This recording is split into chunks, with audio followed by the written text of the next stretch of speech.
नमस्कार सभी को। परीक्षा जंक्शन के इस प्लेटफॉर्म पे सभी का हार्दिक स्वागत है। तो चलिए बच्चों, एक बार आ जाइए सभी और पॉलिटी के लेक्चर की तरफ आगे बढ़ते हैं हम। जैसा कि हमने पिछले लास्ट लेक्चर में बता दिया था कि हम आगे जो भी नेक्स्ट लेक्चर में होगा, जो भी पार्ट होगा प्रेसिडेंट का, हम वो आगे बढ़ाएंगे सभी के लिए। तो वही चीज हम आगे बढ़ाने वाले हैं प्रेसिडेंट को लेकर। तो राष्ट्रपति में कहाँ थे हम? राष्ट्रपति में थे आर्टिकल 60 की तरफ थे मेरे हिसाब से, है ना। शर्तें और आर्ताएं हमने समथिंग कर ली थी कि राष्ट्रपति की पद के लिए जो शर्तें होती हैं, जो आर्ताएं होती हैं, वो शासकीय आवास, इंटरनेट सुविधा, कार्ड सुविधा, मेंटेनेंस, है ना, सैलरी एंड अलाउंस, ये सारी चीजें देख ली थी। Okay, that's good. तो चलिए इंडियन पॉलिटी।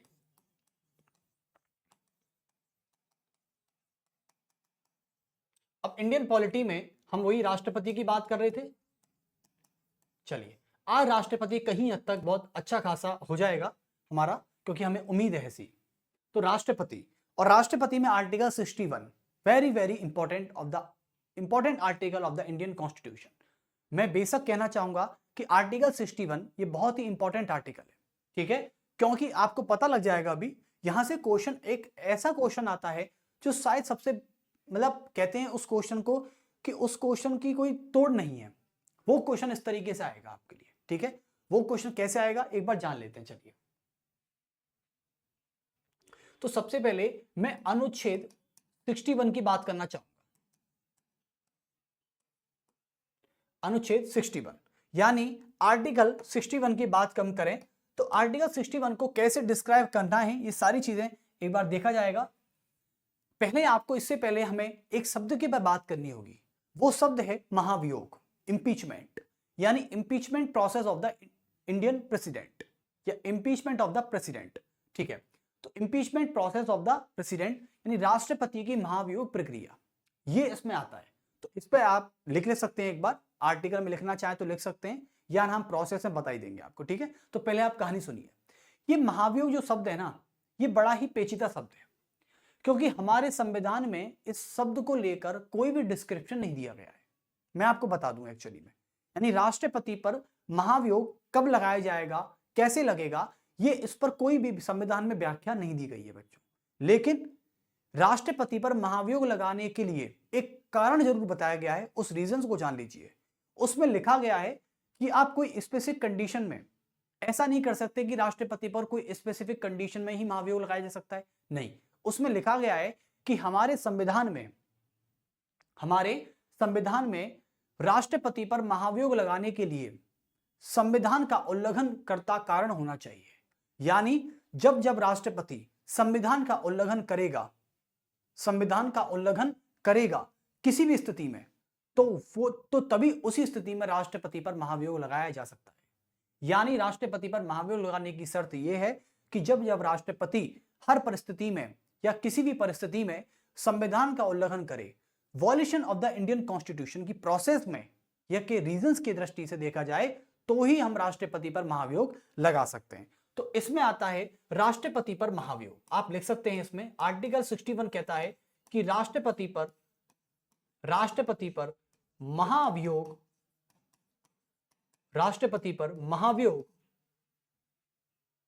लगाने की प्रक्रिया। और आर्टिकल 61 इसी नाम से जाना जाता है। यानी मैं बताता हूं कि एक बार बच्चा यदि पॉलिटी पढ़ लिया और पॉलिटी पढ़ने के बाद उससे आर्टिकल 61 उसको पता है, और मैं मानता हूं कि सभी बच्चों को यह आर्टिकल जीभ पर रहता है। यानी मैं किसी से बच्चे से पूछूं, जो बच्चा पढ़ा हुआ है, पहली बार जब बच्चा पॉलिटी पढ़ रहा है, तो मैं उससे डिमांड नहीं करूंगा और ना ही मैं उससे ये एक्सपेक्टेशन करूंगा कि वो मुझे 61 का जवाब दे। लेकिन जो बच्चे पढ़ चुके हैं, मैं उनसे ये एक्सेप्ट कर सकता हूं कि वो आर्टिकल 61 को अच्छे से बता सकें, और नहीं भी बता सके तो थोड़ा छोटा मोटा बता दें, ताकि मुझे आइडिया हो जाए कि ये बंदा पढ़ के बैठा है, ठीक है। इसको पढ़ाने में ज्यादा आसानी होगी। लेकिन जिन्होंने बिल्कुल नहीं पढ़ा है, तो उसकी भी बेफिक्र रही है, यहां भी उसका इंतजाम पूरा किया गया है। चलिए, तो आर्टिकल 61 राष्ट्रपति पर महाभियोग। पहली शब्द तो हम महाभियोग की बात कर लेते हैं। देखें, ये शब्द जो है ना, अपने आप में महाभियोग, ये अपने आप में एक अधूरा शब्द है। इसका पूरा अर्थ होता है महा प्लस अभियोग। और जो महा प्लस अभियोग है, जिसको इंग्लिश में कहा जाता है इंपीचमेंट। क्या कहा जाता है? Impeachment. Impeachment process of the president, ठीक है, यानी इसको इंपीचमेंट कहा जाता है, महाभियोग। और महाअभियोग का मतलब होता है महाअभियान। क्या होता है? इसका अर्थ होता है महाअभियान। यानी आप एक बात सोचिए कि हमारे भारत के राष्ट्रपति का पद कितना बड़ा पद है। कोई छोटा मोटा पद है क्या? या इससे भी कोई बड़ा पद है हमारे संविधान में? नहीं जी। जब भारत देश का राष्ट्रपति इतना बड़ा पद है तो सोचिए कि इसको हटाने के लिए, इसको हटाने की प्रक्रिया कितनी बड़ी होगी। तो इसके लिए एक अभियान आया जिसका नाम हुआ महाअभियान। इसको ही हमने कह दिया महाभियोग, और यही बना इंपीचमेंट। तो राष्ट्रपति पर महाभियोग लगाने की प्रक्रिया, यानी राष्ट्रपति को हटाने की प्रक्रिया, राष्ट्रपति को लिख सकते हैं कि राष्ट्रपति को हटाने की प्रक्रिया, राष्ट्रपति को हटाने की प्रक्रिया। चलिए, राष्ट्रपति को हटाने की प्रक्रिया। अब देखो, महाभियोग कब लाया जाता है, इसका कारण क्या है? मैंने इसका कारण एक बार अभी आपको बताया, और उस कारण में मैंने बताया कि जब जब राष्ट्रपति किसी भी स्थिति में या हर परिस्थिति में संविधान का उल्लंघन करता है, संविधान में दिए गए, संविधान का मतलब कोई एक चैप्टर की बात नहीं कर रहा, मैं पूरे संविधान की बात कर रहा हूं, 365 अनुच्छेदों की बात कर रहा हूं, 490 प्लस अनुच्छेदों की बात कर रहा हूं, 25 भागों की और 12 अनुसूचियों की बात कर रहा हूं। जब राष्ट्रपति पूरे संविधान का किसी भी स्थिति में उल्लंघन करता है तो उस राष्ट्रपति पर महाभियोग लगाने की प्रक्रिया प्रारंभ की जा सकती है। ठीक है, जब सरकार को यह लगता है कि राष्ट्रपति संविधान का उल्लंघन कर रहा है या संविधान में दिए गए किसी अनुच्छेद को मानने से इनकार कर रहा है, तो ही संविधान का उल्लंघन माना जाता है और इस स्थिति में राष्ट्रपति पर महाभियोग चलाया जा सकता है। तो आप लिख सकते हैं, केवल हमारे संविधान में इतना ही लिखा है बस। तो आप लिख सकते हैं कि जब भारत का राष्ट्रपति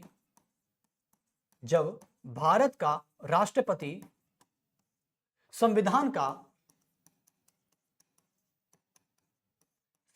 का उल्लंघन करता है, यानी वॉल्यूशन करता है,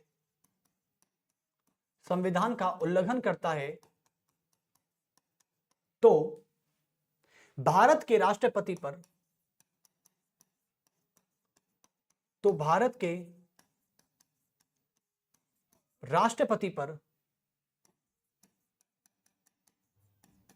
महाभियोग चलाया जा सकता है, महाभियोग चलाया जा सकता है,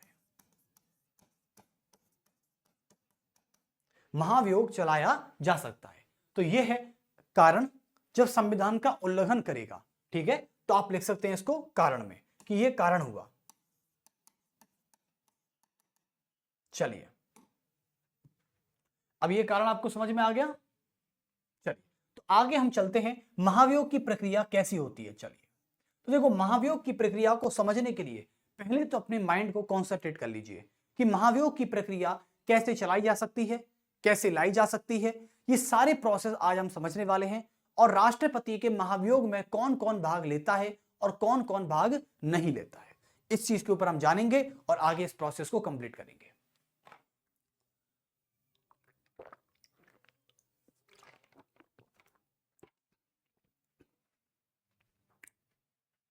देखिए, तो सभी डाल लीजिए प्रक्रिया यानी प्रोसेस, और प्रोसेस को आगे समझेंगे तो ही तो मजा आने वाला है। क्योंकि देखो, हमें सबसे बड़ी चीज है, मैं आपको एक चीज बताना चाहता हूं मनुस्मृति की। मनुस्मृति जो है हमारे, यानी हमारे मानव जाति के जनक और भारतीय प्राचीन राजनीतिक विचारधारा के सबसे पहले विचारक मनु, जिन्होंने मनुस्मृति लिखी, जिसे धर्मशास्त्र के नाम से जाना गया, उस मनुस्मृति में भी लिखा गया है कि कोई भी राजा निरंकुश नहीं हो सकता। मनुस्मृति में कहा गया है कि कोई भी राजा निरंकुश नहीं हो सकता, यानी उस पर कोई दबाव तो है। दबाव कैसा है कि राष्ट्रपति कौन होता है? भारत का राजा ही तो होता है। बस हमारे यहाँ राजा जो होते हैं वो वंशानुगत नहीं होते, बल्कि वह क्या होते हैं? लोकतांत्रिक पद्धति से चुने जाते हैं। लोकतंत्र का मतलब क्या है भाई? लोकतंत्र का मतलब यही तो है कि भारत का राष्ट्र प्रमुख या भारत का सर्वोच्च पद, भारत का राष्ट्रपति वंशानुगत ना होकर बल्कि अप्रत्यक्ष चुनाव प्रणाली से चुनकर आता है किसी निश्चित समय के लिए। उस देश की इस व्यवस्था को लोकतांत्रिक पद्धति कहते हैं। क्या अमेरिका डेमोक्रेटिक नहीं है क्या? क्या अमेरिका का राष्ट्रपति कोई राजा बनता है या कोई रानी बनती है क्या? बताइए, ऐसा नहीं है। लेकिन फिर भी ऐसा बताया गया है कि लोकतांत्रिक चुनाव, हाँ, लोकतंत्र होने का यही प्रमाण नहीं है, लोकतंत्र के और भी प्रमाण है। जैसे कि 18 वर्ष की आयु होने पर वोट डालने की जो बात होती है वो लोकतांत्रिक होती है। ठीक है, जब कोई भी बिल बनता है, लोकतंत्र होने का यही भी अर्थ होता है कि जब आप शक्ति का इस्तेमाल करते हैं कि जनता, यानी जनता के द्वारा चुने गए प्रतिनिधि, जनता के द्वारा चुने गए प्रतिनिधि जनता की सर्वोच्च शक्ति का इस्तेमाल करें, वही क्या कहलाता है? लोकतांत्रिक कहलाता है। तो कुल मिला के मैं ये कहना चाह रहा हूं कि भारत का राष्ट्रपति भारत का राजा होता है, और भारत का राजा कभी निरंकुश नहीं हो सकता। इसे बोलते हैं अनकंट्रोल्ड, यानी वो कंट्रोल में रहता है। कंट्रोल में रहने का मतलब है कि भारत के राष्ट्रपति के ऊपर आज एक इंस्टीट्यूशन गवर्नमेंट काम कर रही है जिसका नाम है केंद्रीय सरकार, प्रधानमंत्री सरकार, संसदीय सरकार, वेस्टमिंस्टर मॉडल। ये दबाव है भाई साहब एक। और मनुस्मृति में बोला गया है कि हमारे निरंकुश जो राजतंत्र था और निरंकुश जो राजा होता है उसके ऊपर कुछ क्या होता है? कुछ दबाव होता है। जैसे कि धर्म के अधीन काम करेगा राजा, राजा राज्य धर्म निभाएगा। राज्य धर्म जो बोलते थे ना पहले, राज्य धर्म निभाएगा राजा। तो राजा का राज्य धर्म निभाना, धर्म के अधीन रहकर काम करना, संस्थागत नियंत्रण, इसे बोलते हैं इंस्टीट्यूशन कंट्रोल, जैसे कि मंत्रिमंडल। और फिर उसके अलावा दंड का विधान। ये महाभियोग, राष्ट्रपति पर जो दंड का विधान लाया गया है ये महाभियोग है। क्या है? महाभियोग। मैं आपको बता दूं, हमारी मनुस्मृति में देखो, मनुस्मृति में जब राजा निरंकुश हो जाता है, और राजा निरंकुश होगा तो क्या करेगा? यानी कि पहले होता नहीं था कि औरंगजेब, अब भैया उसको मार दो, उसको काट दो, युद्ध कर दो। मतलब औरंगजेब ने अपना पतन केवल अपनी नीतियों से ही किया। बहुत से राजा निरंकुश हो जाते हैं, वो किसी की नहीं सुनते फिर। यानी कुल मिला के बात कही जाती है कि जब किसी देश का राजा निरंकुश हो जाता है तो उसके लिए 3 संस्था काम करती हैं, और निरंकुश होने के लिए, निरंकुश से बचाने के लिए उसकी 3 संस्था काम करती हैं। पहली संस्था होती है क्या? धर्म के अधीन, जिसे बोलते हैं राज्य धर्म। राज्य धर्म ये आज के ही संविधान में नहीं है, बल्कि जब हमारे देश में राजतंत्र काम किया करता था, हमारे प्राचीन भारत में जब राजतंत्र हुआ करता था, तो राजतंत्र के तहत जो राजा शासन किया करता था उसके लिए एक संविधान हुआ करता था। उस संविधान का नाम था धर्मशास्त्र। क्या था? धर्मशास्त्र। और धर्मशास्त्र एक ऐसा संविधान है जो जिसे मनुस्मृति कहा गया, और जो मनु के द्वारा लिखा गया है, मनुओं के परिवारों के द्वारा लिखा गया है। तो कोई भी राजा निरंकुश नहीं हो सकता था। क्यों? क्योंकि उस पर धर्म का दबाव हुआ करता था। दूसरी बात करें, उस पर दबाव हुआ करता था संस्थागत नियंत्रणों का, संस्थागत नियंत्रणों का, यानी इंस्टीट्यूशन कंट्रोल। जैसे कि क्या होती थी? जैसे कि मंत्री परिषद हुआ करती थी। तो कुल मिला के ये मैं कहना चाह रहा हूं। और तीसरी इकाई थी दंड का विधान। क्या थी? दंड का विधान। और ये दंड का विधान एक्चुअली में है क्या? दंड का विधान ही महाभियोग है। दंड का विधान ही महाभियोग है कि कोई भी राजा ये सोचे कि मैं तो राजा बन गया, अब तो मुझे कोई नहीं हटा सकता, तो ये बात गलत है। क्योंकि मनुस्मृति में बोला गया है यदि कोई भी राजा अपने धर्म के अधीन, धर्म का मतलब है संविधान, धर्म के अधीन काम नहीं करेगा, संविधान के प्रति काम नहीं करेगा, इंस्टीट्यूशन कंट्रोल की सलाह नहीं मानेगा, मंत्री परिषद की सलाह नहीं मानेगा, तो उसे दंड का विधान दिया जाएगा। यानी उस राजा को जनता के द्वारा भी हटाया जा सकता है। ठीक है, लेकिन यहां पर उसे संविधान हटा रहा है, संविधान ही हटा रहा है। क्योंकि राष्ट्रपति से ऊपर एक चीज होती है केवल, वो है भारत देश का संविधान। यानी भारत का राष्ट्रपति भी कानून से ऊपर नहीं है। तो प्रोसेस जान लेते हैं। चलिए, संविधान का उल्लंघन कर दिया इन्होंने, ठीक है, और तो यही दंड का विधान क्या बन गया? आगे जाके महाभियोग बन गया, इंपीचमेंट बन गया। ये मनुस्मृति। और मनुस्मृति हमारे प्राचीन भारत में राजाओं का संविधान हुआ करती थी, राजतंत्र का संविधान। ठीक है, जिसे धर्मसूत्र भी कहा गया है, सॉरी धर्मशास्त्र कहा गया है, जिसको धर्मशास्त्र कहा गया है। ओके, अब मैं आपसे आगे बात करता हूं, तो प्रोसेस जान लेते हैं। देखिए, मान लो आज भारत की राष्ट्रपति द्रौपदी मुर्मू हैं, या इससे पहले जो हमारे एक्स प्रेसिडेंट ऑफ इंडिया थे रामनाथ कोविंद, ठीक है। तो मान लो रामनाथ कोविंद की बात कर लेते हैं, द्रौपदी मुर्मू की बात नहीं करें, पर कल को आप सर ये बोलोगे सर द्रौपदी मुर्मू पर आप आरोप लगा रहे हैं। मैं द्रौपदी मुर्मू पर कोई आरोप नहीं लगा रहा है, ठीक है, क्योंकि अभी तक उन्होंने जो कार्य किया है वो बहुत अच्छा कार्य है। मतलब पहली बात तो हमारी पहली अनुसूचित जाति जनजाति महिला राष्ट्रपति बनी है, तो इस पर हमारे लिए बहुत गर्वान्वित होने की बात है। भारत देश की महिला है वो, और भारत देश की प्रथम महिला भारत देश की राष्ट्रपति, तो बहुत ही एक अच्छी बात है हमारे लिए। और उन्होंने अब तक कोई संविधान का उल्लंघन नहीं किया है, मैं आपको बता दूं। तो मैं रामनाथ कोविंद की बात कर लेता हूं, क्योंकि जो अब नहीं है तो ठीक है, उनके बारे में बात करना कोई ज्यादा बड़ी बात नहीं होगी। हालांकि उन्होंने वन नेशन वन इलेक्शन की कमेटी के अध्यक्ष हैं, वो भी पता है आपको, one nation one election committee की अभी कौन है, वो अध्यक्ष हैं अभी। हाँ, रामनाथ कोविंद हमारे इंडिया के एक्स प्रेसिडेंट, उनकी उनकी प्रेसिडेंसी में ये कमेटी काम कर रही है। वन नेशन वन इलेक्शन पूरे देश में लागू हो चुका है, याद रखना। तो देखो प्रक्रिया जान लेते हैं। चलिए हम मान लेते हैं कि आज अभी वर्तमान में यदि भारत के राष्ट्रपति रामनाथ कोविंद होते, ठीक है, तो मैं रामनाथ कोविंद की बात कर लेता हूं। चलिए, तो मैं मान लेता हूं कि रामनाथ कोविंद होते। अभी पहले प्रोसेस को समझेंगे। ये मान लो भारत के राष्ट्रपति हैं रामनाथ कोविंद, ठीक है, गोविंद नहीं है, कोविंद। तो रामनाथ कोविंद जो हैं ये हमारे कौन है, ये प्रेसिडेंट ऑफ इंडिया पीओआई हैं, ठीक है। अब पीओआई हैं, अब मान लो कल को रामनाथ कोविंद भारत के राष्ट्रपति पद पर बैठे हैं और ये संविधान में किसी दिए गए प्रावधान का ही उल्लंघन कर देते हैं। जैसे जैसे क्या हुआ, जैसे यहां पर बोला गया इनसे कि आर्टिकल 74 है सर आपके लिए, और आर्टिकल 74 यह कहता है कि भारत का राष्ट्रपति अपनी कार्यकारी शक्तियों का प्रयोग भारत के प्रधानमंत्री एवं उनकी मंत्रिपरिषद की सलाह पर ही कार्य करेगा। यानी भारत का राष्ट्रपति मंत्रिपरिषद के परामर्श पर कार्य करेगा। अब मान लो कल को रामनाथ कोविंद जी ने 74 आर्टिकल में दिए गए शब्दों का ही उल्लंघन कर दिया। वो बोलते हैं कि मैं जो भी काम करूंगा मंत्रिपरिषद से पूछकर नहीं करूंगा, यानी ये मेरी मर्जी कि मैं करूं या ना करूं। तो कुल मिलाकर रामनाथ कोविंद ये कहना चाह रहे हैं कि संविधान मेरे लिए कुछ नहीं है, ये तो कहना चाह रहे हैं इसका मतलब। यानी जो व्यक्ति ये कहना चाह रहा है उसका मतलब संविधान का उल्लंघन हो चुका है, ठीक है। अब आर्टिकल 352 में यह बोला गया है कि भारत का राष्ट्रपति पूरे देश में राष्ट्रीय आपातकाल की घोषणा केवल तभी कर सकता है जब मंत्रिपरिषद और प्रधानमंत्री की लिखित सिफारिश हो। मान लो प्रधानमंत्री और मंत्रिपरिषद की लिखित सिफारिश नहीं आई, लेकिन फिर भी भारत के राष्ट्रपति ने पूरे भारत में नेशनल इमरजेंसी घोषणा कर दी, तो यह तो संविधान का उल्लंघन हो गया ना भाई साहब, है ना। चलिए, तो इसका मतलब है कि संविधान का उल्लंघन किसी भी रूप में हो सकता है।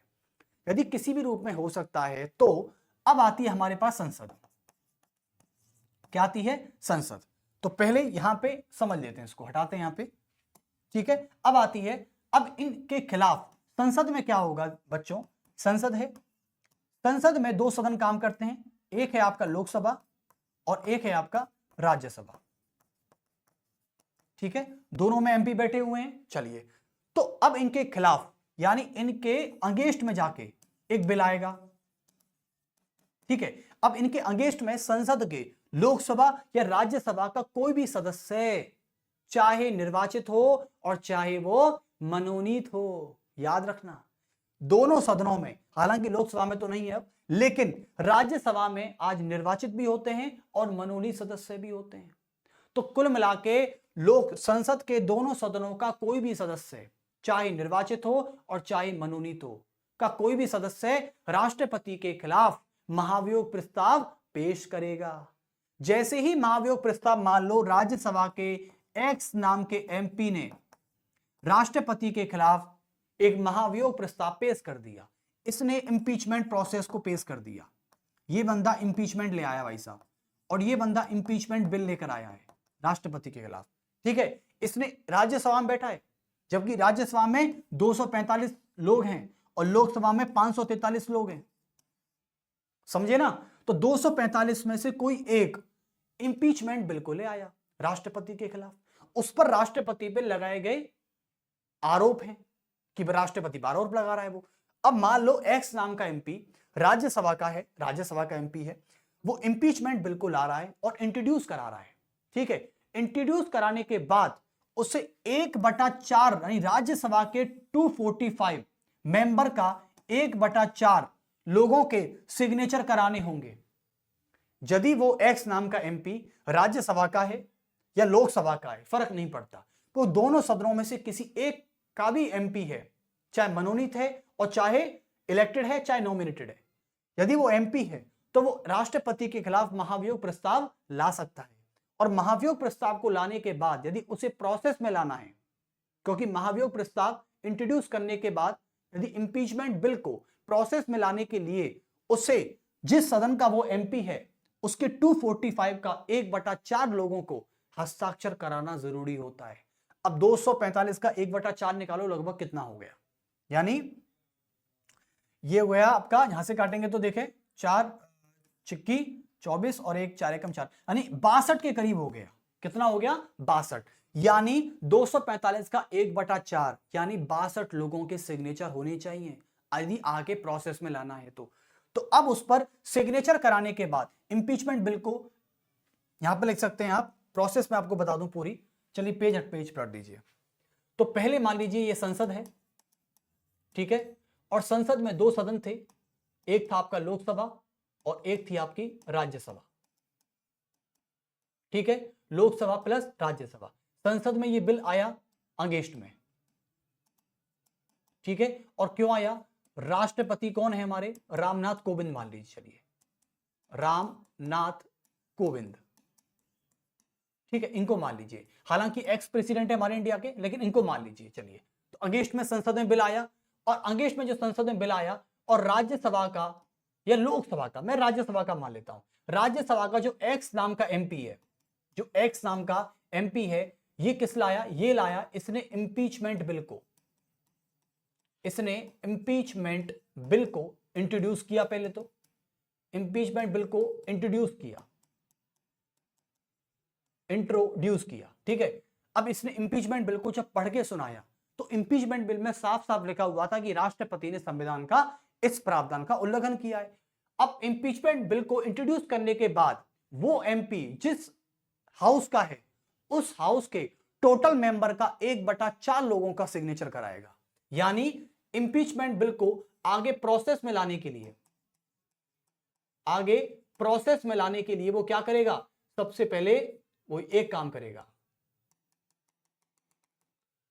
लाने के लिए क्या करेगा? सबसे पहले कुल सदस्यों का, यानी कुल सदस्यों का 1/4 के हस्ताक्षर लाएगा। क्या लाएगा? हस्ताक्षर, ठीक है। यानी राज्यसभा का है तो राज्यसभा के लिए हो जाएगा 245 मल्टीप्लाई 1/4 हो जाएगा, ठीक है, यानी करीबन 62 लोग चाहिए, ठीक है। तो कुल सदस्य का 1/4 लोगों के हस्ताक्षर करा देगा। जैसे ही मान लो हस्ताक्षर हो गए, तो हस्ताक्षर होने के बाद यह 14 दिन पहले, यानी जैसे हस्ताक्षर टोटल हो गए और 14 दिन बचे हैं, तो 14 दिन पहले राष्ट्रपति को नोटिस देना होगा। तो लिखेंगे फिर उस बिल को 14 दिन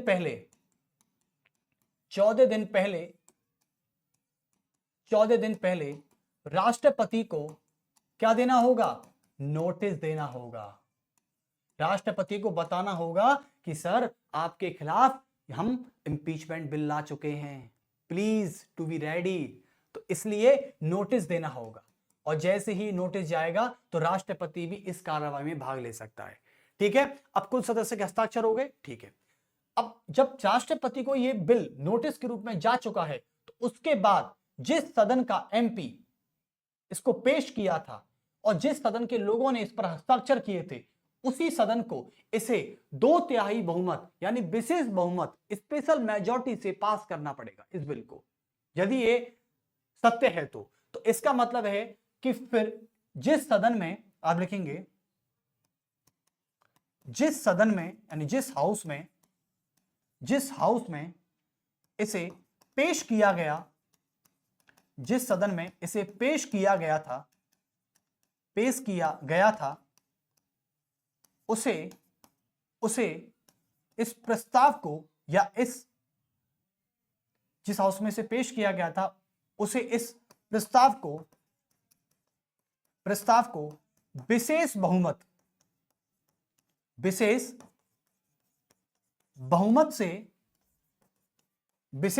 से पारित करना होगा, विशेष बहुमत से पारित करना होगा। आप समझ चुके हैं। स्पेशल मेजॉरिटी का मतलब होता है कि राज्यसभा में टोटल मेंबर कितने हैं, राज्यसभा के टोटल मेंबर हैं 245 और 245 का होता है 2/3, इसको कहते हैं स्पेशल मेजॉरिटी। चलो बहुत अच्छे, अब यहां से कनेक्ट हो गया। अब मान लो एक सदन ने तो पास कर दिया, लेकिन दूसरा सदन अभी बाकी है, ठीक है। अब यह प्रस्ताव कहां जाएगा, अब यह प्रस्ताव जाएगा जांच के लिए। किसके लिए, जांच के लिए, इन्वेस्टिगेशन। अब यह प्रस्ताव जांच के लिए कहां जाएगा, यहां लिखते हैं फॉर इन्वेस्टिगेशन, फॉर इन्वेस्टिगेशन, ठीक है। और फॉर इन्वेस्टिगेशन के लिए बिल कहां जाएगा, यह जाएगा लोकसभा में। कहां जाएगा, लोकसभा में। और जैसे ही ये बिल लोकसभा में जाएगा तो फिर क्या होगा, लोकसभा के मेंबर इसकी जांच करेंगे और यह जांच के लिए लोकसभा में जाएगा। लेकिन यदि, अब यहां पर लिखेंगे यदि लोकसभा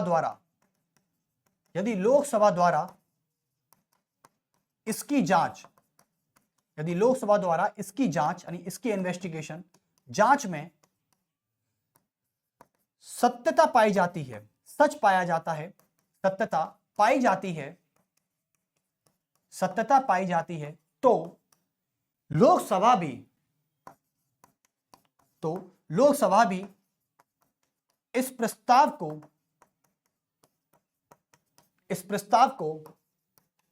2/3 बहुमत से पास करेगी। यानी दूसरा सदन, जैसे मान लो राज्यसभा से इंट्रोड्यूस हुआ तो लोकसभा में जाएगा, और लोकसभा में इंट्रोड्यूस हो रहा है तो राज्यसभा में जाएगा। यानी संसद के दोनों सदनों का विशेष बहुमत होना जरूरी है। यदि मान लो किसी एक सदन ने भी इसे 2/3 बहुमत से पास नहीं कर पाई तो याद रखना राष्ट्रपति पर महाभियोग लगने की प्रक्रिया रद्द मानी जाएगी। समझे ना, कहीं ऐसा ना हो आप ये कराओ कि सर दोनों नहीं, कम से कम एक से काम चल जाए। जी नहीं, एक से काम नहीं चलना जाएगा, यानी एक से काम मैं चलने ही नहीं दूंगा। कुल मिला के दोनों सदनों का स्पेशल मेजॉरिटी, विशेष बहुमत, यानी टोटल मेंबर बाई 2/3 होना चाहिए, तभी हम यहां पर कर सकते हैं। और लोकसभा के टोटल मेंबर की हम बात करें तो कितने होते हैं, 543 मल्टीप्लाई बाई 2/3। अब लगा लेना कितने 2/3 बैठ रहे हैं, ठीक है। चलिए, तो इतना होना चाहिए। उसके बाद अब लोकसभा ने भी इसको पास कर दिया, दोनों सदनों से विशेष बहुमत से पास हो गया। राज्यसभा से ये यहां पर पास हो गया था और लोकसभा से यहां पास हो गया, दोनों ने जांच कर ली बढ़िया से। चलिए, अब उसके बाद यह बिल का यह जो प्रस्ताव है यह सीधे जाता है राष्ट्रपति के पास, और राष्ट्रपति जब इसको पढ़ता है तो राष्ट्रपति को पता लग जाता है कि मेरे खिलाफ इंपीचमेंट पास हो चुका है। और जब इंपीचमेंट पास हो चुका है तो तुरंत राष्ट्रपति उसी दिन उसी समय अपना त्यागपत्र तुरंत सरकार को सौंपता है। यानी राष्ट्रपति लिखेंगे, उसके बाद राष्ट्रपति के पास जाता है तो लिखेंगे फिर राष्ट्रपति उसी समय अपना त्यागपत्र सौंपता है,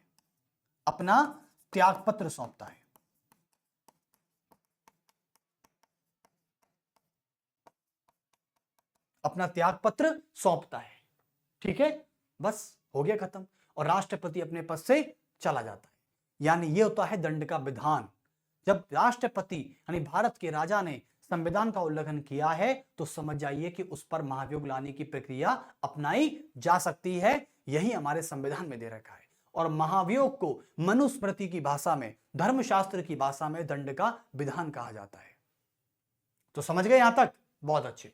लेकिन क्वेश्चन ये आता है, ये तो थी प्रोसेस, इसको बोलते हैं प्रोसेस ऑफ द इंपीचमेंट, ठीक है, ओके, फॉर इंडियन प्रेसिडेंट। लेकिन आपसे क्वेश्चन पूछा जाएगा कि अब तक भारत के कौन से राष्ट्रपति हैं, यानी अब तक भारत के ऐसे कौन से राष्ट्रपति हैं जिन पर महाभियोग लाया गया था। देखो, दो क्वेश्चन है। एक क्वेश्चन है कि ऐसे कौन से राष्ट्रपति हैं, कौन से राष्ट्रपति थे जिन पर महाभियोग लाया गया था, और भारत में अब तक कितने राष्ट्रपतियों पर महाभियोग लाया जा चुका है, मतलब पास हो चुका है। एक तो होता है लाना, एक होता है पास होना, दोनों में फर्क है बेटा, दोनों में ही फर्क है। यानी राष्ट्रपति पर तो मान लो इंपीचमेंट प्रोसेस आ सकता है, आने का मतलब क्या है, वो यहां भी फेल हो सकता है। भाई आ तो गया ना, अब आने के बाद वो दोनों सदनों से पास हो जाए तो मान लेना पारित हो गया, और दोनों सदनों से नहीं हो, एक से हो जाए तो फेल हो गया। लेकिन इंपीचमेंट प्रोसेस तो आया था ना, यहां तक तो आया था ना, यहां तक भी तो आया था, ठीक है, और यहां तक क्लियर हो गया, तो आया तो था लेकिन पास नहीं हो पाया। तो एक होता है लाना, एक होता है पास नहीं हो पाना, दोनों में फर्क है। तो मैं आपको बता दूं, हमारे भारत के राष्ट्रपति थे बी रामास्वामी, ठीक है, इन पर लाया गया था, लेकिन सॉरी बी रामास्वामी वो सुप्रीम कोर्ट के चीफ जस्टिस थे एक्चुअली में, पर नहीं, इट्स ओके, कोई दिक्कत नहीं। हम अब तक भारत के कोई भी ऐसे राष्ट्रपति नहीं है जिन पर महाभियोग लाया गया, नहीं, और ना ही पास हुआ है भाई साहब, ना ही पास हुआ है। मैं आपको बता दूं, ये बहुत ही खुशखबरी की बात है या बुरी बात है? अरे बहुत खुशखबरी की बात है कि हमारे भारत के राष्ट्रपति डॉक्टर राजेंद्र प्रसाद से लेकर 1950 से लेकर हम देखें, जब डॉक्टर राजेंद्र प्रसाद 24 जनवरी 1950 को भारत के राष्ट्रपति बने पहले, 24 जनवरी, तो उस समय से लेकर और आज द्रौपदी मुर्मू तक ऐसे कोई भी राष्ट्रपति नहीं है जिस पर इंपीचमेंट प्रोसेस लाया गया हो, और लाना तो छोड़ो पास भी नहीं हुआ, कोई भी पास नहीं हुआ, ना कोई लाया गया, ठीक है।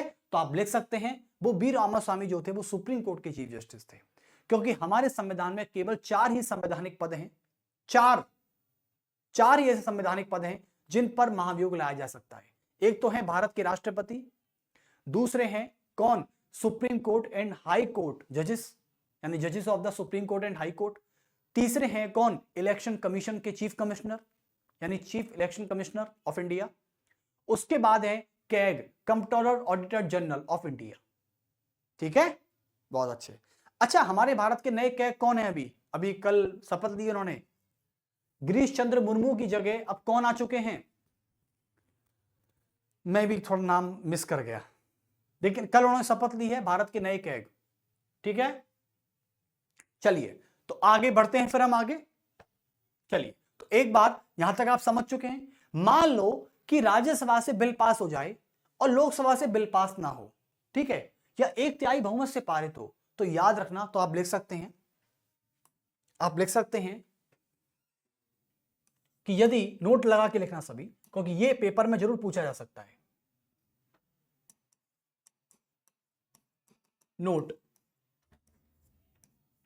पेपर में जरूर पूछा जा सकता है, और पेपर में इस बात को क्वेश्चन के तरीके से पूछा जाएगा, तो लिख दें आप, स्टेटमेंट में पूछा जा सकता है, क्योंकि आज हमारे पेपर में आर्टिकल्स कम आ रहे हैं, स्टेटमेंट ज्यादा आ रहे हैं कि कौन सा statement is correct and not correct, ठीक है। तो इसमें लिख सकते हैं आप कि यदि इंपीचमेंट, यदि महाभियोग प्रस्ताव, यदि महाभियोग, यदि महाभियोग प्रस्ताव, इंपीचमेंट प्रपोजल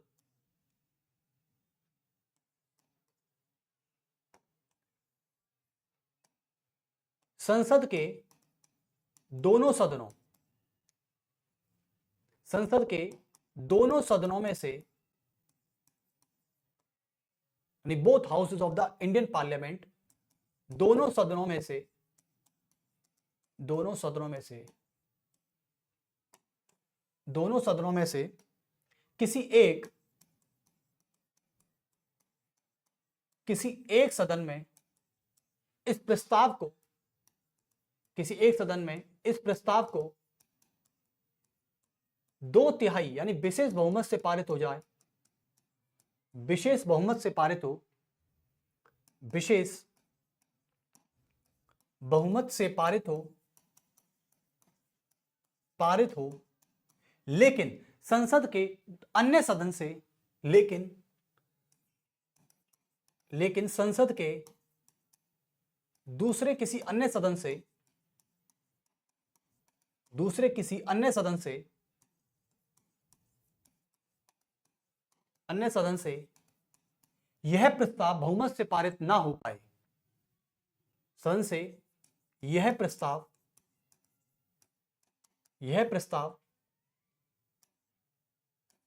विशेष बहुमत से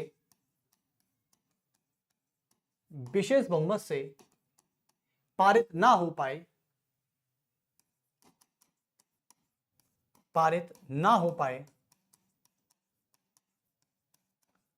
तो यह प्रस्ताव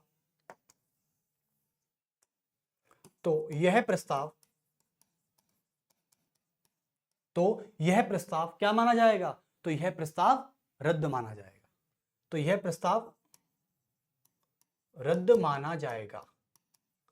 यानी आप मेरी बात अब यहां तक समझ चुके हैं जो मैंने इस तरीके से बोली है। ठीक है, अच्छा ये तो ठीक है, चलो प्रस्ताव को लेके तो ठीक है भाई, बहुमत से पारित नहीं हो रहा।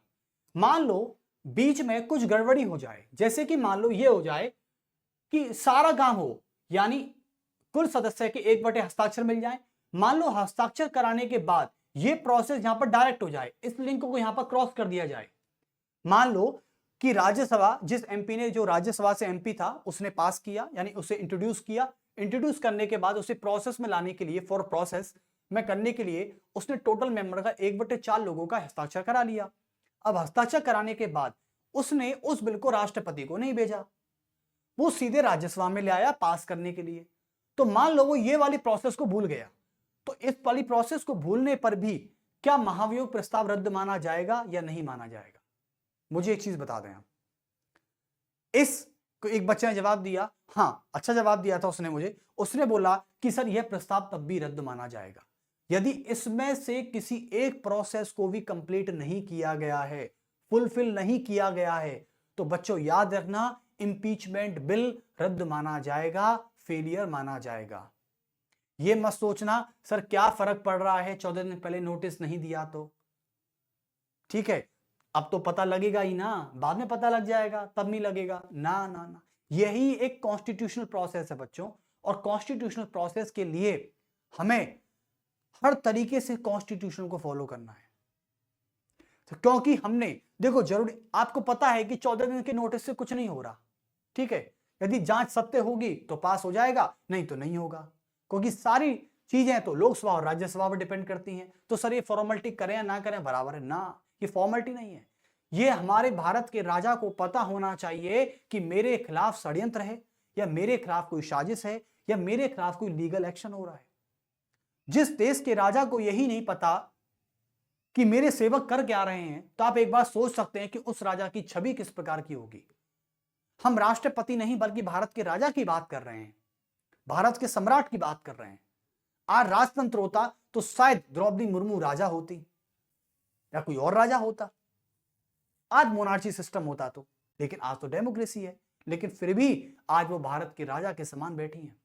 तो कुल मिला के हमें एक भी प्रोसेस को नहीं छोड़ना है, एक भी प्रोसेस को। ओके, तो आप समझ गए, तो आप लिख सकते हैं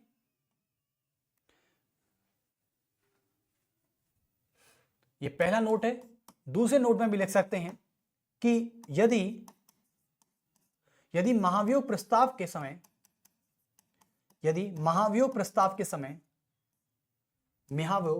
महाभियोग प्रस्ताव के समय संसद में प्रस्ताव के समय किसी भी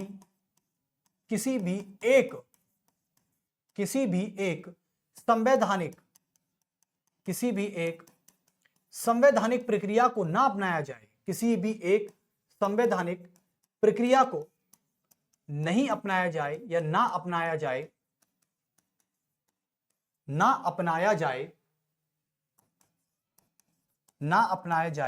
तो भी यह प्रस्ताव रद्द माना जाएगा। यानी इसको सुप्रीम कोर्ट, अब बोलेंगे सर रद्द कौन करेगा इसको? रद्द राष्ट्रपति भी कर सकता है या फिर सुप्रीम कोर्ट का चीफ जस्टिस कर सकते हैं। सुप्रीम कोर्ट तो बैठी है ना, कोई भी बिल संवैधानिक है या असंवैधानिक है, इसकी जांच तो सुप्रीम कोर्ट ही करता है ना भाई साहब। हाँ, पास। बहुत अच्छे। हाँ, और बता दूं इंपीचमेंट प्रोसेस सुप्रीम कोर्ट के पास भी जाता है, सुप्रीम कोर्ट से राष्ट्रपति के पास जाता है। इसको भी नोट कर लें आप यहां पर। ये सीधे कहां जाता है, ये पहले बीच में जाता है सुप्रीम कोर्ट के पास, क्योंकि सुप्रीम कोर्ट इस बिल पर जांच करेगा कि क्या सारी प्रक्रिया संवैधानिक तरीके से हुई है या नहीं हुई है। सुप्रीम कोर्ट के बाद फिर राष्ट्रपति के पास जाता है। चलिए, यानी सुप्रीम कोर्ट का कौन, सीजेआई। सीजेआई क्या करता है, भारत के राष्ट्रपति से त्यागपत्र मांग लेता है। ठीक है, चलिए, और भारत का राष्ट्रपति त्यागपत्र किसको सौंपेगा, उपराष्ट्रपति को सौंपेगा, ये मैंने बता दिया था। ठीक है, रद्द माना जाएगा। तो लिख दें एग्जाम्पल, लिखें एग्जाम्पल क्या है, जैसे जैसे महाभियोग प्रस्ताव को, जैसे महाभियोग प्रस्ताव को, महाभियोग प्रस्ताव को, महाभियोग प्रस्ताव को सूचना हेतु, सूचना हेतु जिसको बोला जाता है नोटिस, कि नोटिस के रूप में, सूचना हेतु नोटिस के रूप में राष्ट्रपति को ना देना, राष्ट्रपति को ना देना, यह भी एक संवैधानिक प्रक्रिया के खिलाफ माना जाएगा। चलिए, बहुत अच्छे। तो संवैधानिक प्रक्रिया आप समझ चुके हैं, और नोट 1 और नोट 2 पॉइंट इनको भी याद रखना बच्चों, क्योंकि ये बहुत ही इंपॉर्टेंट है। महाभियोग प्रक्रिया है, इस पर किसी भी तरीके का कोई भी मजाक मत करना।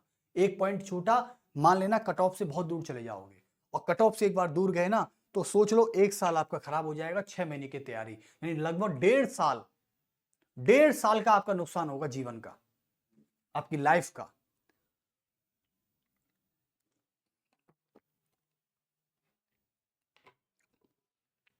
और 1.5 साल के नुकसान में आपको कैसा महसूस होगा ये आप जान सकते हैं। चलिए, अब मैं आपसे बात कर लेता हूं कि राष्ट्रपति के महाभियोग में, अच्छा आप मुझे एक चीज बताइए, जब मैं यहां पर था तो मैंने उस समय तो नहीं बोला था आपसे, लेकिन अब मैं बोल दे रहा हूं आपको, राज्यसभा लोकसभा, ठीक है, लोकसभा में आप सभी को पता है सारे इलेक्टेड मेंबर होते हैं, सारे इलेक्टेड मेंबर होते नहीं होते, जिनको आप चुनते हैं 2024 के लोकसभा चुनावों में। एमपी को चुना नहीं चुना आपने, पूरे भारत देश में 543 सीट थी नहीं थी, थी ना। लोकसभा के चुनाव 7 चरणों में हुए थे नहीं हुए थे, ठीक है, यानी उत्तर से दक्षिण, पूर्व से पश्चिम, हुए थे नहीं हुए थे। बहुत अच्छे, सारे इलेक्टेड मेंबर हैं, और कितने हैं, 543 हैं। पहले 2 और हुआ करते थे जिन्हें मनोनीत कहते थे, हालांकि वो अब नहीं है। राज्यसभा की बात करें तो राज्यसभा में दो प्रकार के मेंबर होते हैं। मैं यहां से बात कर लेता हूं क्योंकि इसमें पूरा मिक्स हो जाएगा फिर। देखो, तो संसद, ठीक है, यहां पर लिख सकते हैं, एक क्वेश्चन है, या क्वेश्चन नहीं तो पॉइंट डाल लीजिए। चलिए, पॉइंट इस प्रकार का है कि राष्ट्रपति के महाभियोग चुनाव प्रस्ताव में, राष्ट्रपति के महाभियोग प्रस्ताव में, महाभियोग प्रस्ताव की प्रक्रिया में, की प्रक्रिया में, की प्रक्रिया में कौन मतदान यानी वोटिंग, कौन वोटिंग, कौन मतदान नहीं करता, यह पूछा जाएगा आपसे कि भाई राष्ट्रपति के महाभियोग प्रस्ताव की प्रक्रिया में कौन मतदान नहीं करता। तो मैं आपसे यह क्वेश्चन पूछूं और आप इसका जवाब कैसे देंगे, पहले समझ लीजिए। हमारे पास संसद है, ठीक है, अब संसद में 2 सदन काम कर रहे हैं आपके, संसद में सभी को पता है कि 2 सदन, तो इसका आंसर यहां से निकालेंगे। तो इसका आंसर कैसे आएगा, संसद में 2 सदन काम कर रहे हैं, एक काम कर रहा है लोकसभा, जिसको हाउस ऑफ द पीपल बोलते हैं, जनता का सदन बोलते हैं, और लोअर हाउस बोलते हैं, तो यह है लोकसभा, और एक है आपकी राज्यसभा, एक है राज्यसभा, ठीक है। और लोकसभा और राज्यसभा, लोकसभा में अभी लोकसभा के चुनाव भी हुए थे 2024 में, इसमें सीटों का जो डिस्क्रिप्शन है वो 543 है। कितना है, 543 सीटें हैं यहां पर अभी, ठीक है। और 543 जो सीटें हैं वो पूरी की पूरी कैसी हैं, निर्वाचित, यानी इन सभी पर निर्वाचित सदस्य आते हैं। कैसे आते हैं, निर्वाचित सदस्य आते हैं, और निर्वाचित सदस्य इंग्लिश में बोला जाता है इनको इलेक्टेड मेंबर, ठीक है। ये सारे कौन है? इलेक्टेड मेंबर है। ठीक है, उसके बाद राज्यसभा में टोटल सीटें कितनी हैं? 245। ठीक है, 245 में से देखा जा रहा है कि 245 में से दो सीटें, दो प्रकार की सीटें हैं। पहली हैं इलेक्टेड सीटें और दूसरी हैं नॉमिनेटेड सीटें। तो राज्यसभा में 245 में से 12 सीटें तो नॉमिनेटेड हैं। कितनी हैं? 12 सीटें नॉमिनेटेड हैं। तो 12 जो सीट हुई ये कैसी हैं? नॉमिनेटेड हैं। ये है मनोनीत, मनोनीत सदस्यों की है, मनोनीत सदस्यों की हैं ये। ठीक है, और इनको कहा जाता है नॉमिनेटेड,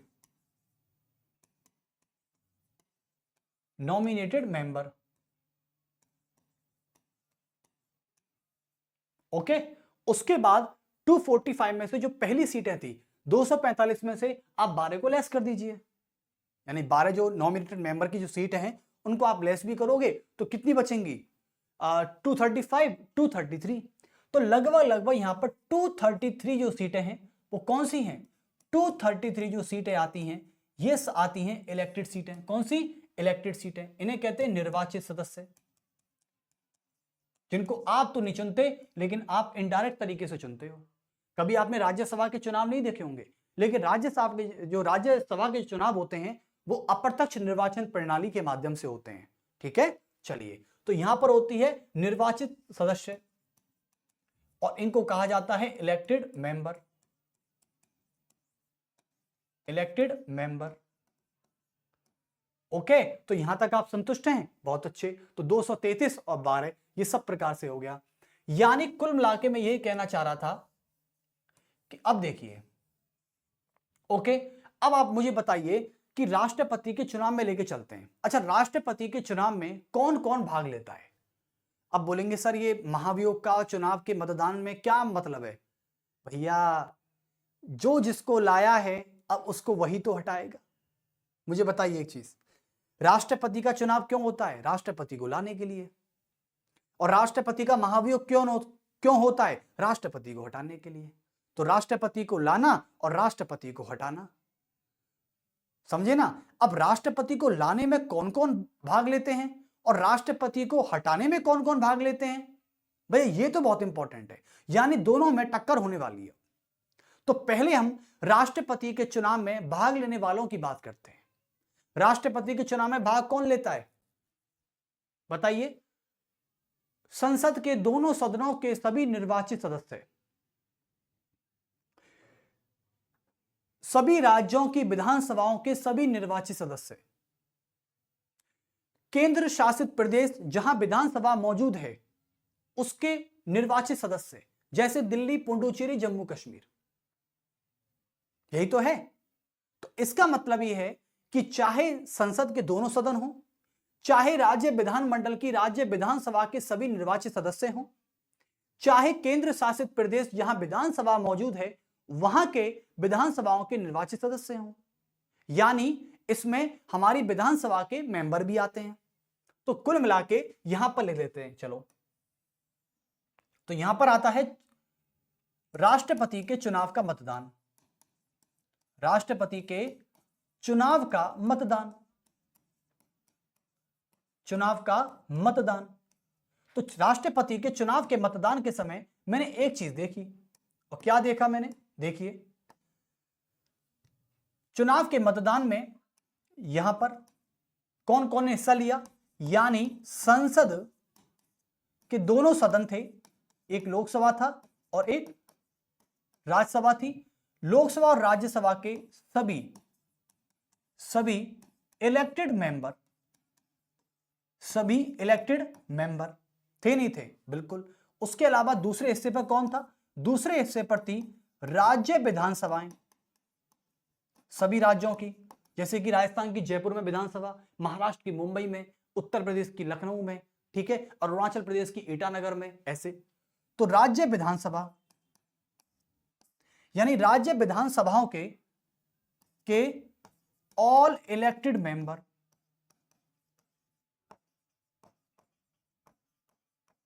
ऑल इलेक्टेड मेंबर, ये भी हो सकता है। तीसरी हम बात करें तो तीसरे आते हैं केंद्र शासित प्रदेश, केंद्र शासित प्रदेश। और केंद्र शासित प्रदेश वो कौन कौन से हैं, जैसे कि बात करते हैं, एक है आपका दिल्ली, दिल्ली, और एक है आपका पुडुचेरी, और एक है आपका जम्मू एंड कश्मीर। इसके सभी विधानसभाएं, केंद्र शासित प्रदेश की विधानसभा, विधानसभा के सभी निर्वाचित सदस्य,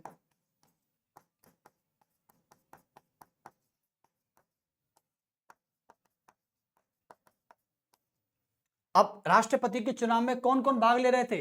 राष्ट्रपति के चुनाव में भाग ले रहे थे सभी निर्वाचित राज्य विधानसभा मौजूद थी, और केंद्र शासित प्रदेशों की विधानसभा के निर्वाचित सदस्य भी मौजूद थे। लेकिन एक बात याद रखना, राष्ट्रपति के चुनाव का मतदान का मतलब होता है राष्ट्रपति को लाना। लेकिन एक बात और याद रखें कि यहां पर है राष्ट्रपति को हटाना, राष्ट्रपति को हटाना। और राष्ट्रपति को हटाना है तो राष्ट्रपति को हटाने के लिए एक काम तो करना ही होगा कि कौन कौन इसमें भाग लेता है। राष्ट्रपति को हटाने में कौन कौन भाग ले रहा है, मैं ये पूछ रहा हूं। अच्छा, तो राष्ट्रपति को हटाने में अब मुझे बताइए, क्या संसद की लोकसभा राज्यसभा थी?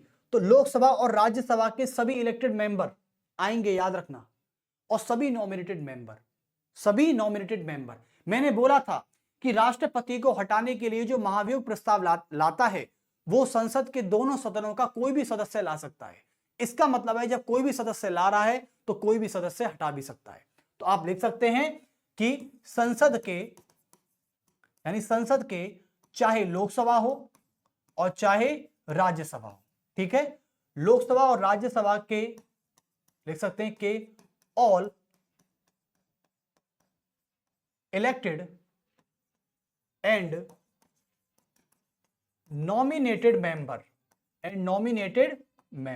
तो इस बात को ध्यान रख लिया भाई साहब, all elected and nominated member, ठीक है। चलिए अब हम दूसरी बात कर लेते हैं एक बार।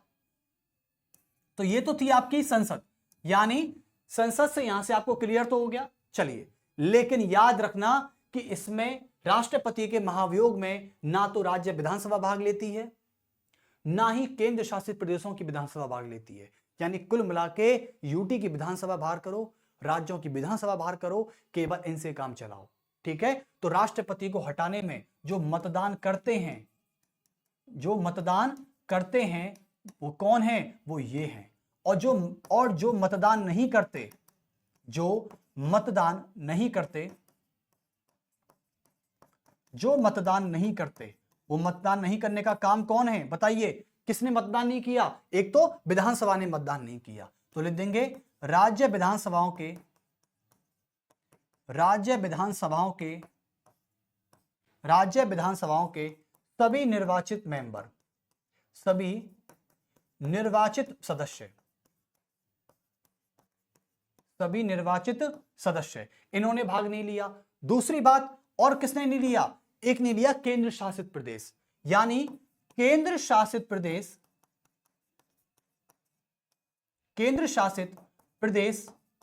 प्रदेशों की विधानसभा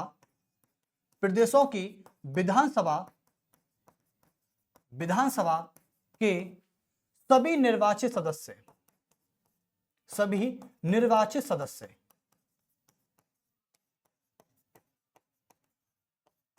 इन्होंने भाग नहीं लिया। यानी कुल मिला के जो मतदान नहीं करते, इसका आंसर मिल चुका है आपको यहां पर।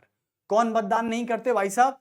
राज्य विधानसभा के सभी निर्वाचित सदस्य, केंद्र शासित प्रदेशों की विधानसभा के सभी निर्वाचित सदस्य इसमें भाग नहीं लेते हैं। किसमें? राष्ट्रपति के महाभियोग पर जो लोग मतदान करते हैं ना, वोटिंग करते हैं हटाने के लिए, वो इसमें नहीं आएंगे। ये लोग तो नहीं आएंगे इसमें।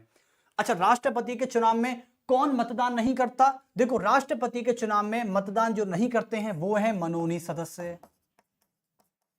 यानी कुल मिला के बात देख लो कि जो राष्ट्रपति के चुनाव में मतदान करेगा वो राष्ट्रपति के महाभियोग में मतदान नहीं करेगा, समझे?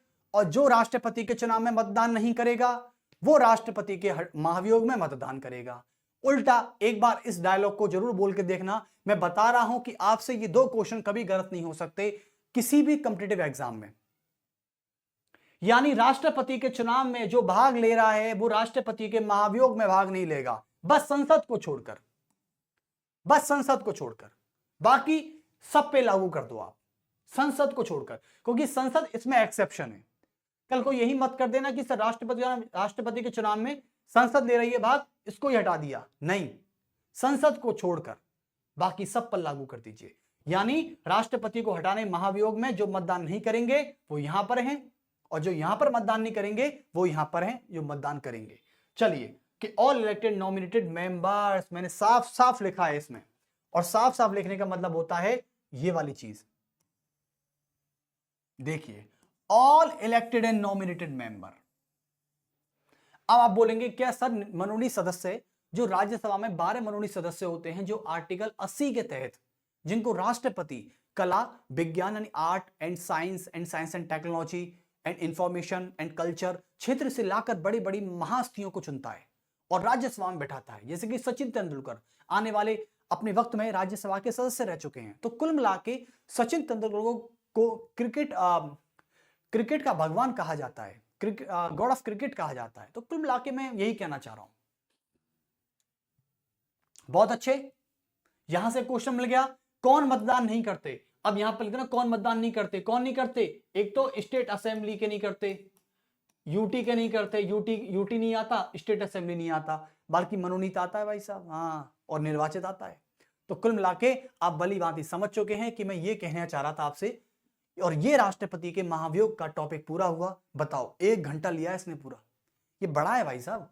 लेकिन अगले नेक्स्ट लेक्चर में हम राष्ट्रपति की पावर्स की बात करेंगे, राष्ट्रपति की शक्तियों की बात करेंगे हम, ठीक है। इसे कहते हैं president power, power of the Indian president. तो ठीक है, फिर मिलते हैं आपसे नेक्स्ट लेक्चर में। सभी को मेरा बहुत बहुत नमस्कार। और हमारे आज प्रेसिडेंट का पार्ट 4 हो चुका है, ठीक है। चलिए बहुत बढ़िया, सभी को मेरा नमस्कार। कैसा लगा आपको जरूर व्यूज बताइएगा, कमेंट जरूर कीजिएगा, ताकि मुझे तो पता चले कि मैं किस तरीके से हम चल रहे हैं। चलिए बहुत अच्छे, नमस्कार सभी को।